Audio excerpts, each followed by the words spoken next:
নমস্কার। আমরা কোনো মানুষই আমার ধারণা বা আমার মনে হয় ভালো নেই। ভালো বলতে শান্তি, সুখ অর্থাৎ সুন্দর জীবনের অধিকারী। ভালোর সংজ্ঞা আমরা সকলেই জানি। আমার আলোচনার প্রসঙ্গ বা শিরোনাম করেছি আমার ধারণা আমরা কোনো মানুষই ভালো নেই।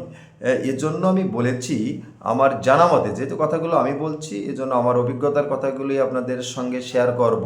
আমার জানা মতে অনেকের টাকা আছে, অর্থনৈতিক অবস্থা ভালো, কিন্তু সেই সব পরিবারে আপনি খোঁজখবর নিয়ে দেখবেন অনেকেরই অনেক বড় বড় রোগ হয়েছে, অনেক সমস্যায় আছে, অনেকের ছেলেমেয়েই বা অনেক পরিবারের অর্থাৎ অর্থনৈতিকভাবে ভালো আছে, কিন্তু সে সকল পরিবারের অনেক সদস্য অনেক সময় নেশাগ্রস্ত অনেকে থাকে, যার কারণে শান্তিতে নেই। পরিবারের অভিভাবক অশান্তিতে আছে, অর্থাৎ কোনো না কোনো সমস্যা আছে, হয়তোবা রোগের সমস্যা আছে বা ছেলেমেয়েরা কথা শুনছে না, অনেকে নেশাগ্রস্ত হয়ে পড়েছে, সমস্যা একটা কি একটা আছে। আবার দরিদ্রতার কারণে দরিদ্র পরিবারের অনেক ছেলে মেয়ে চিকিৎসা করতে পারছে না, ভালো পড়ালেখা করতে পারছে না, পোশাক কিনতে পারছে না। সব কিছু মিলে আপনি দেখবেন একটা কি একটা সমস্যা আছে প্রত্যেকটা পরিবারে, ইউনিয়নে, দেশে, এবং এবং কেউ যদি কোনো সংগঠন করেন সেখানেও দেখবেন যে সমস্যা রয়েছে।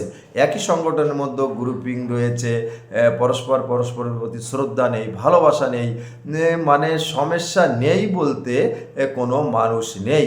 অর্থাৎ আমার ধারণা কেউই পুরো শান্তিতে নেই। আপনি যদি নিবিড়ভাবে একজন মানুষের সঙ্গে কথা বলেন, আপনভাবে কথা বলেন, অনুভূতি নিয়ে কথা বলেন, তাহলে আপনি বুঝতে পারবেন আপনি যতটুকু শান্তিতে আছেন বা অশান্তিতে আছেন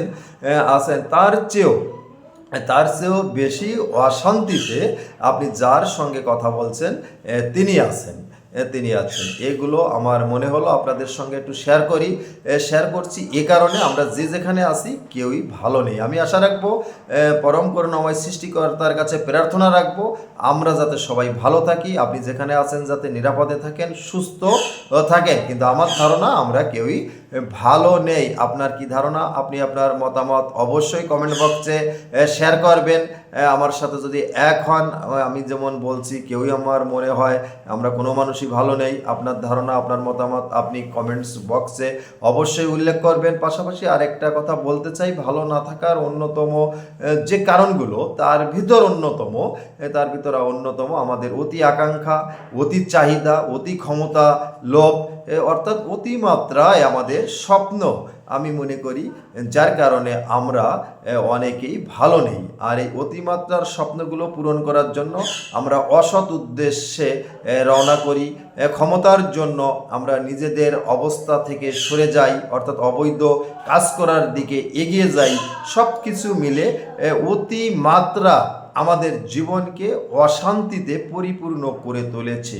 অতিরিক্ত আকাঙ্ক্ষা, অতিরিক্ত স্বপ্ন, অতিরিক্ত ক্ষমতা লাভ করার জন্য আমরা অশান্তিতে ভুগছি বা আমাদের ভিতর অশান্তি বিরাজ করছে। আমরা পরিপূর্ণ সময় দিই না পরিবারকে, আমরা সময় দিই না আমাদের পাড়া প্রতিবেশীকে, আমরা সময় দিই না দেশের জন্য, শুধুমাত্র আমরা নিজেদের প্রতিষ্ঠিত করার জন্য, অর্থের জন্য, অর্থাৎ আমাদের অনাকাঙ্ক্ষিত কিছু স্বপ্ন আছে, অনাকাঙ্ক্ষিত যে স্বপ্নগুলো পূরণ করা সম্ভব নয় সে স্বপ্নগুলো পূরণ করার জন্য আমরা চেষ্টা করি, এবং সে চেষ্টা আমরা বৈধভাবে করি, অবৈধভাবে করি। আপনাদের মাঝে কথাগুলো আমি শেয়ার করলাম। এবার আমি আশা রাখবো আপনারা আপনাদের কথাগুলো আমার সঙ্গে শেয়ার করবেন কমেন্ট বক্সে। এই আশা রেখে আপনারা যে যেখানে আছেন সুস্থ থাকেন, সকলে ভালো থাকেন এই প্রত্যাশায় শেষ করছি। নমস্কার।